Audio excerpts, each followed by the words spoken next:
Welcome to the podcast, where we teach you how to create marketing that pops. Get ready for refreshing conversations with industry experts, trendsetters, and creative minds that'll leave you bubbling with inspiration. Get ready to turn up the volume on your business. Let's get popping.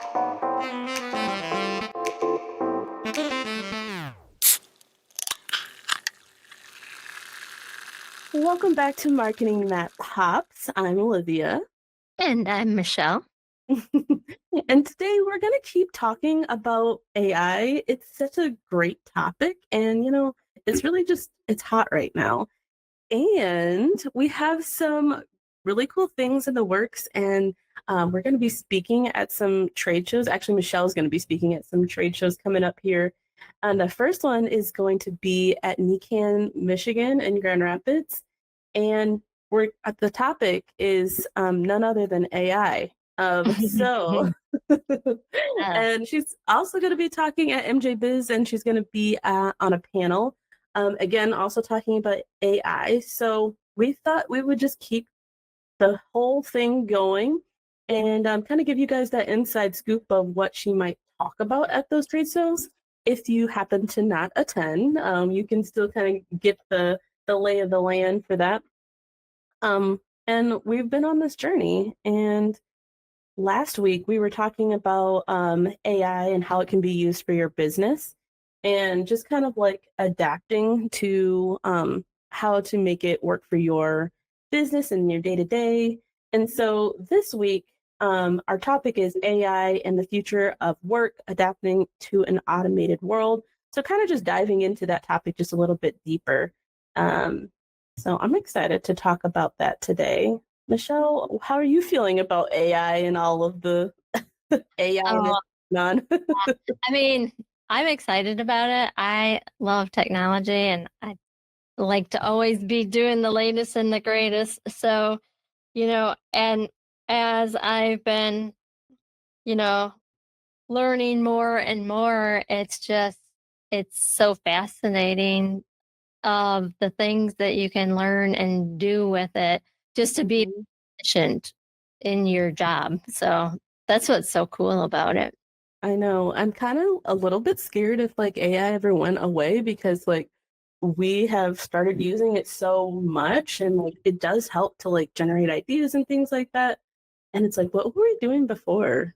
We were just using our pen and paper. I know.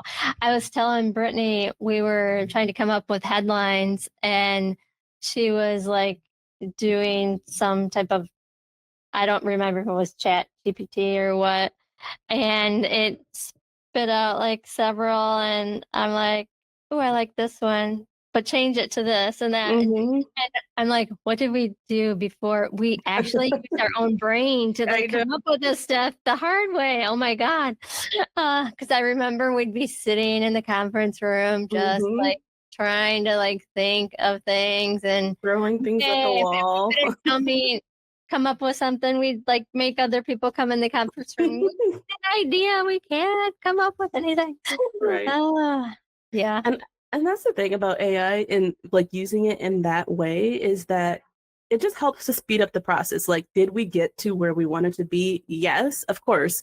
But it just took a lot longer, and it just cuts down kind of that brainstorming space, because it's just like you said, you're ooh, I really like this part, but let's switch it up. Or oh, what if we add this, and this? And it kind of just helps to get the juices going and to kind of help you to get to that next point. Yeah, it definitely gets you rolling. And, whether it's that or a blog or whatever it may be, even if you're okay, I need to come up with this outline for a blog. And maybe you have 3 of the 5 points, but you just can't come up with the other 2 points. That's super helpful too, Yeah. So I'm loving the AI. Yeah. Just so you guys know, so NCIA is going to be happening on September the 20th and the 22nd, and that is in Michigan in Grand Rapids. So if you haven't gotten your tickets, get your tickets now so that you can come and hang out with us and see our booth and chat.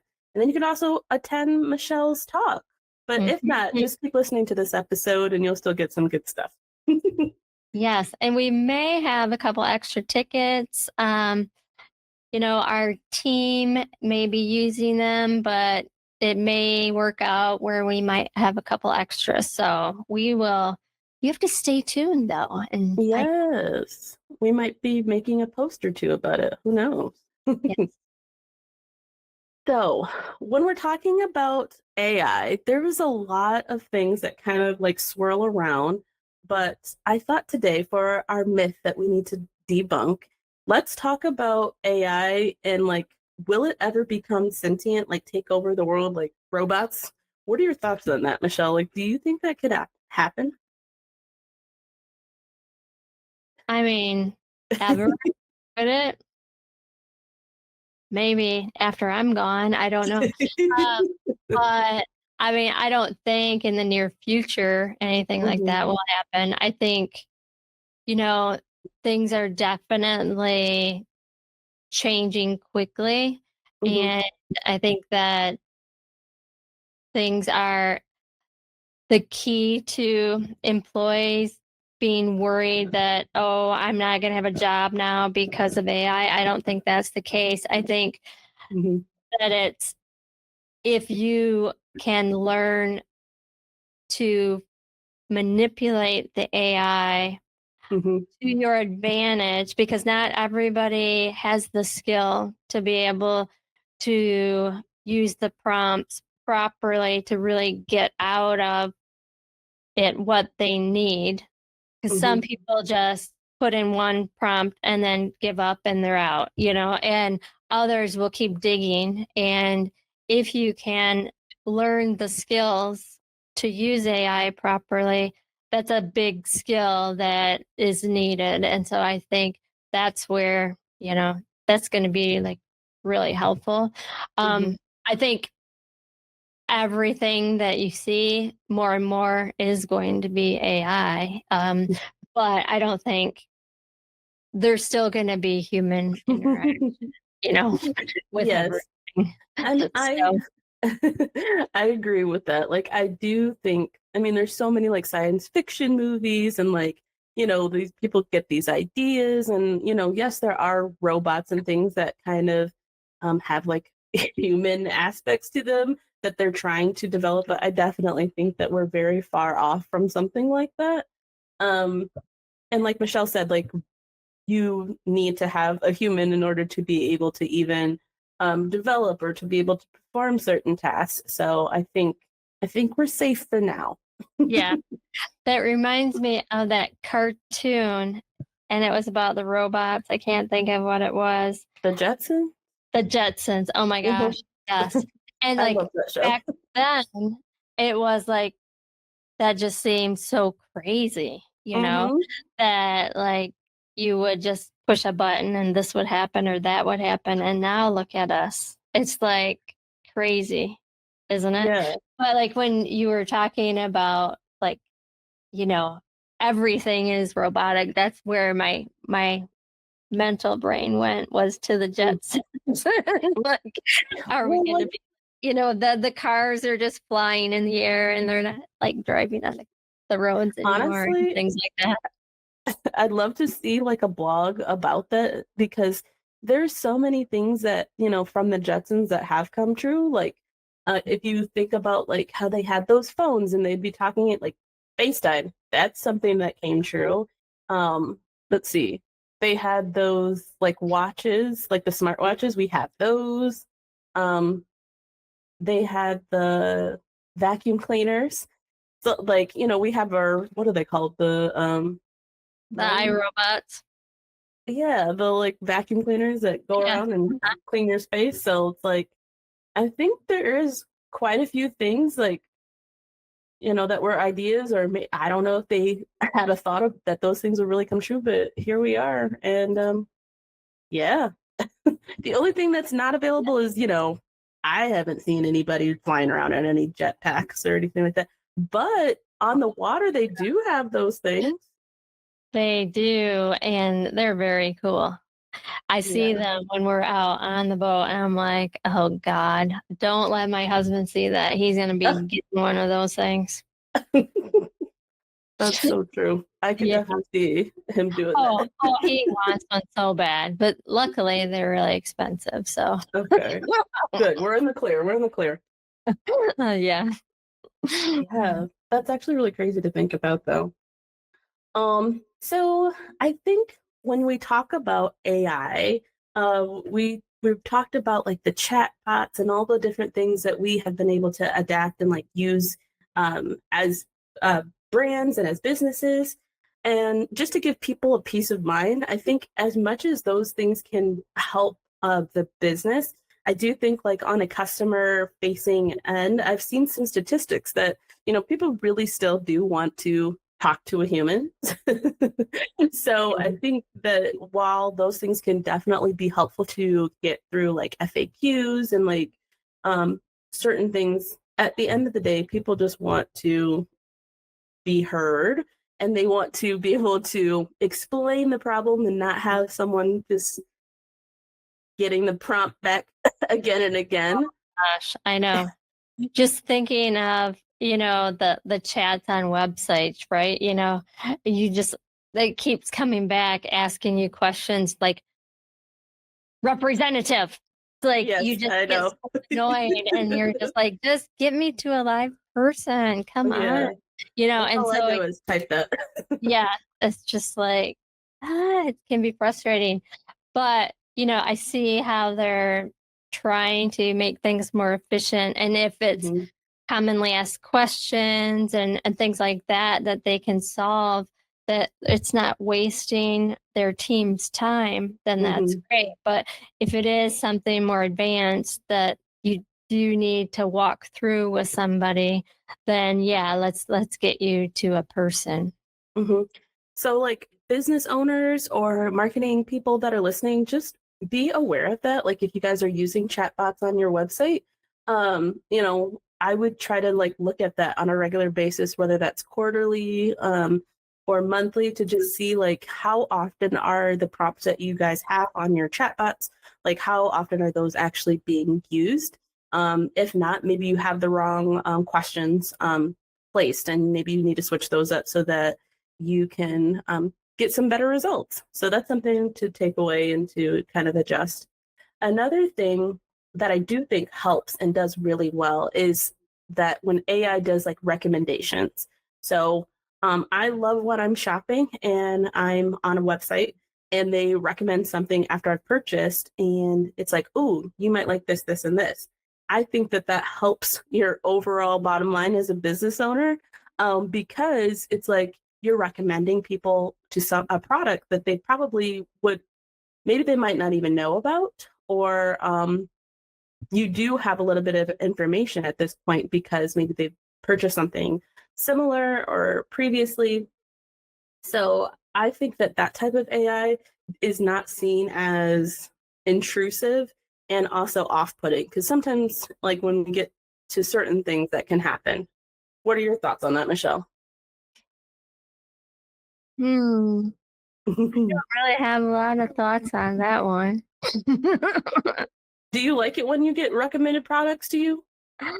um, yeah, but most of the times I just kind of skip through. I'm like, yeah, yeah, yeah, I don't want that. I don't want that. I mean, I do think it's a good idea, especially if you have an e-commerce Mhm. platform. But yeah, it's that upsell thing. You want Yeah. fries with that. Yeah. I think it's good if you have like certain promotions that can go with it, where it's like, maybe if you add this other product to your cart, like you get a certain deal, especially if it's something that you know that they could like. That's where I think it comes into play where it's good. If you're just recommending all willy-nilly, then people are definitely going to skip that and be like, I don't want this. I Yeah. want what I came here for. Yeah, I think the key is to have it be very unique to that buyer, because sometimes I think Absolutely. it's just Generic. programmed in where it's like too generic. Mhm. And if it's like, hey, I see that you've bought this 3 times, so I think you should buy this too. Then it makes me feel special. And Mm-hmm. so then I'm like, oh, okay, maybe, yeah, then maybe I will. But otherwise, I just feel like, oh, they're just trying to sell me. Mm-hmm.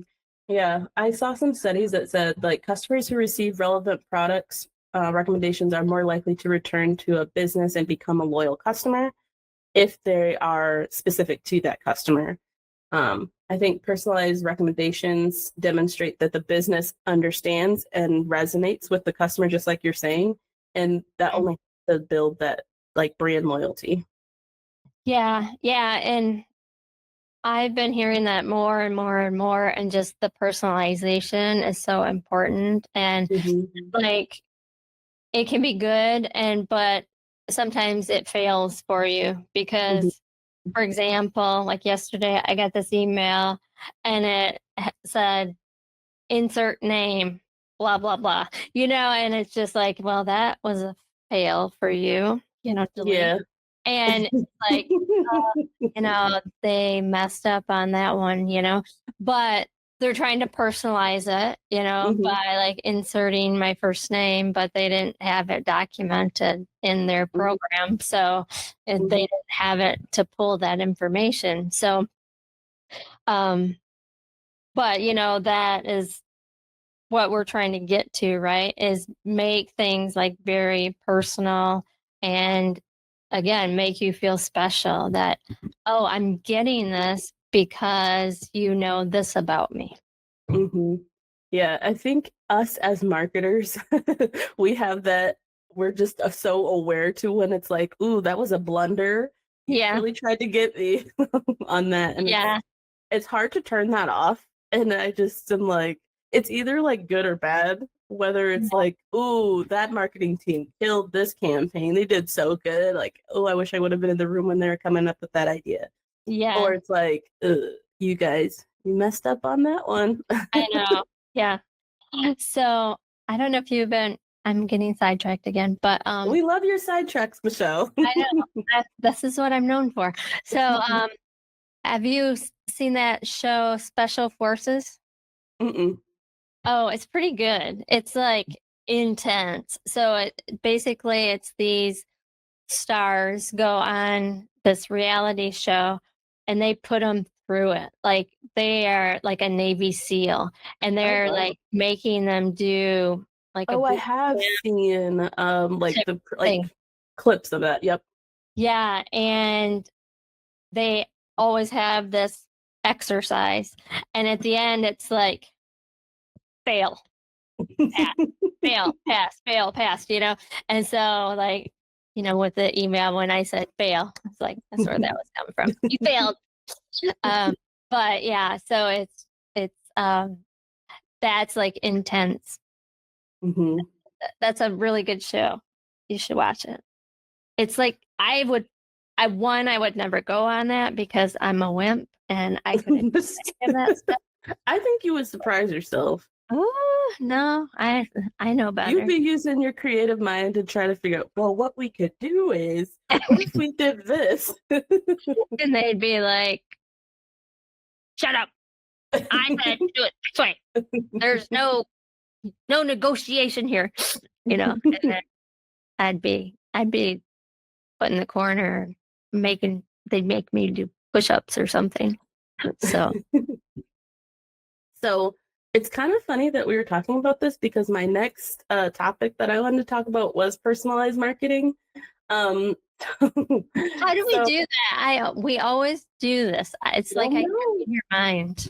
I And I want don't to. even know. I do not read your agendas I before we know. I want the audience to know is like Michelle's not looking at this at all. Like she I'm just a wing knows it. how she knows how my mind works, I think. I just wing it all the time. So yes, personalized marketing. I think that the more that you can personalize your copy, it just helps to create a more a better delivery to like your marketing messages. And people just resonate like that. Like the tailored approach helps businesses build stronger relationships with their customers. And honestly, it just helps to have an increase in your engagement.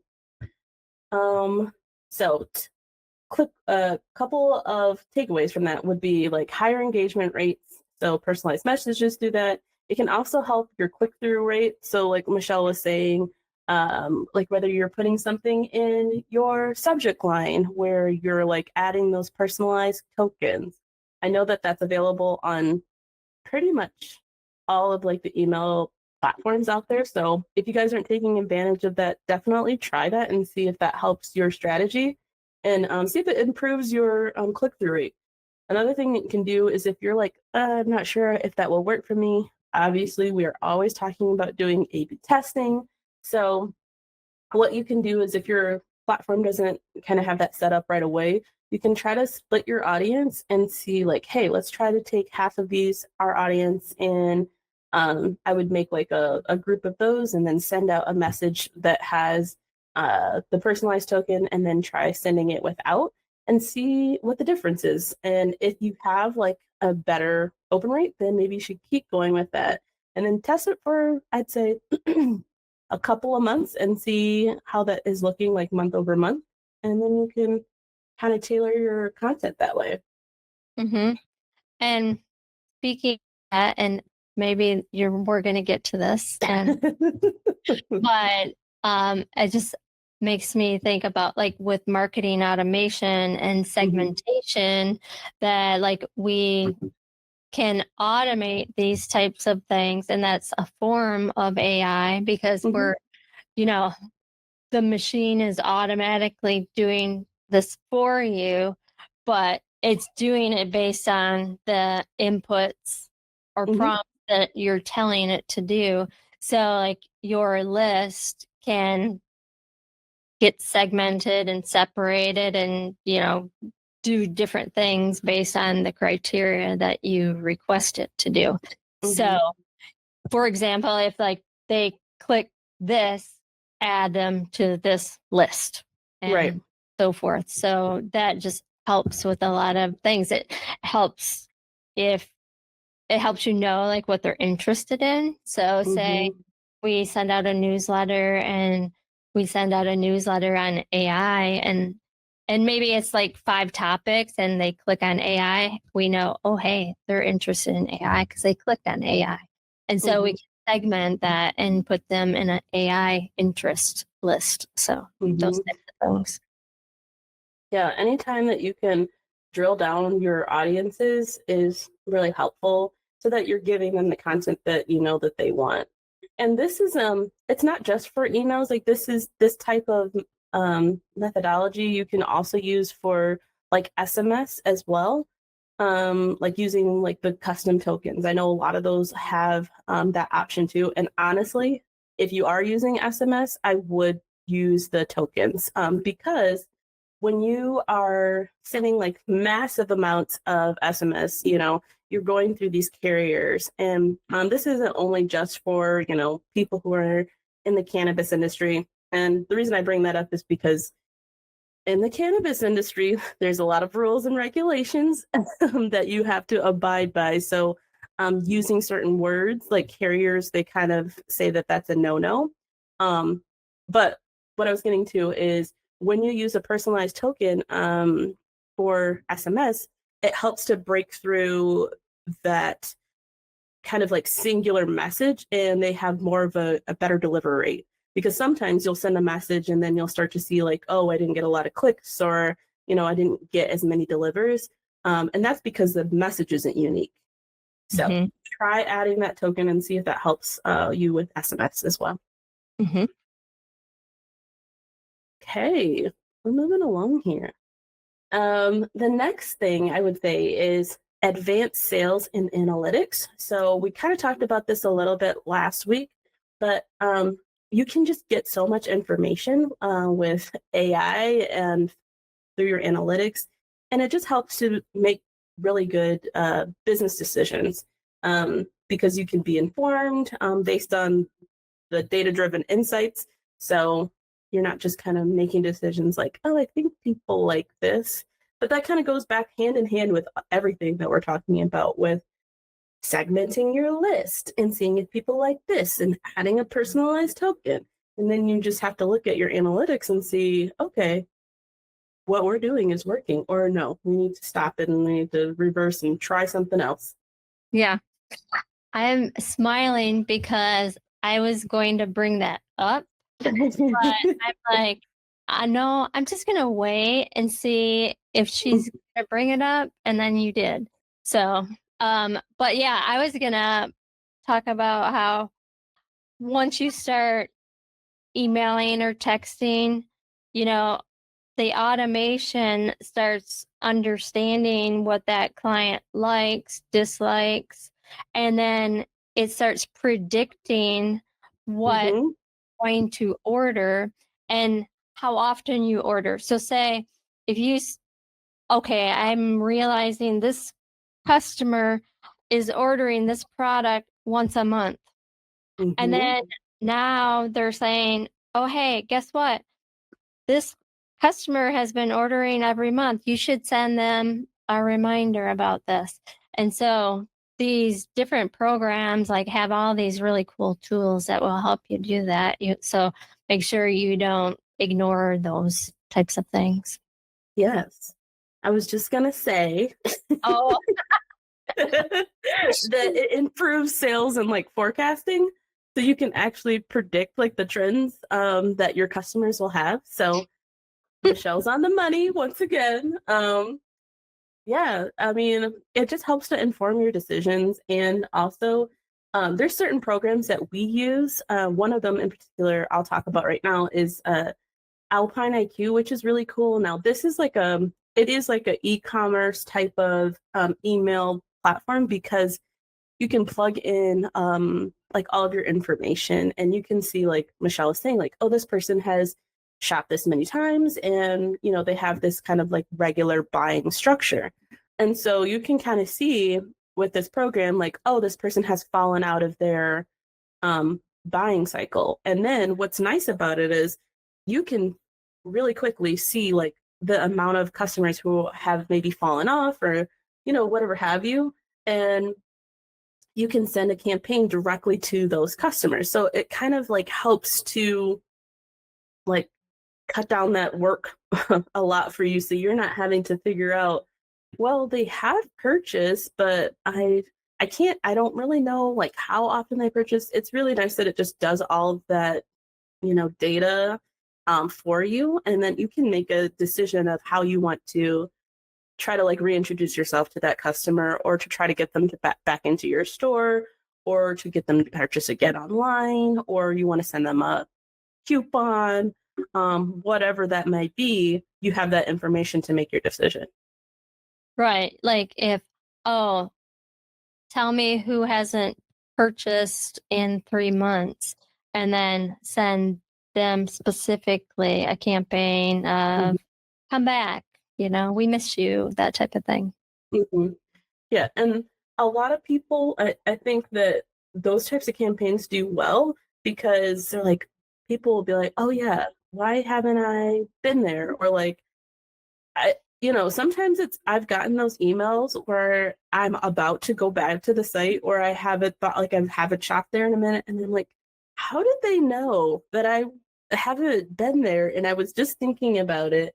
Like that's really weird, but Mhm. I kind of like it in some sort of way. Right. Yeah, I know. Well, because people get busy and you might have been like on the website and then somebody came in and like interrupted you, or you had to do something, and then you got sidetracked, and then you're like, "Oh yeah, like I was meant to order this thing," and then you just don't. And then but then when you get that text or that email, you're like, "Oh, that's right. Yeah. Yeah. Ooh, now I got a discount code. So now I'll go through and order it, So, Yeah. Yeah, my favorite emails to get are the, "Hey, you left this in your cart?" Because I'm like, "Oh, yeah, I did have that in the cart.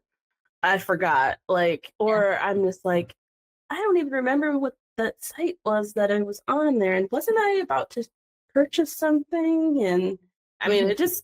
that's a helpful tool to me. I love it. Right. Yeah.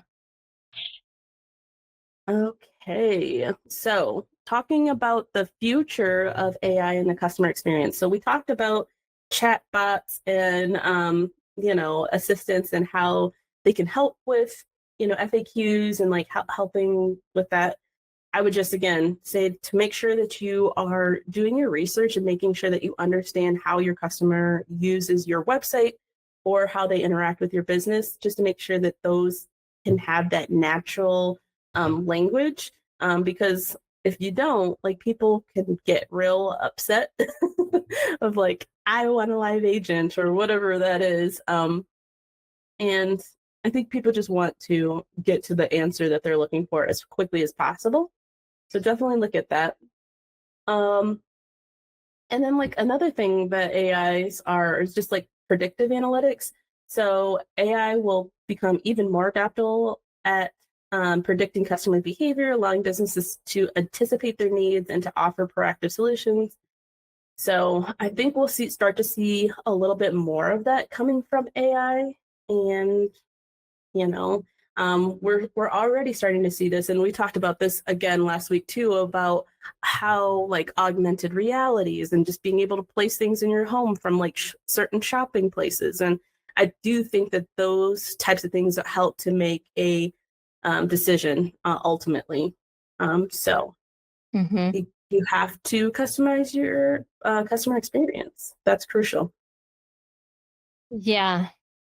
I mean, like, we were talking about like the interior design, like sites and that, and say if like there's like Bear or Sherwin-Williams, if they have sites like that, you're more apt to buy their paint because you've perfected the color and you don't want to go with another brand and maybe the color is slightly off, right? So they kind of got you, and you want to make sure that things are just so.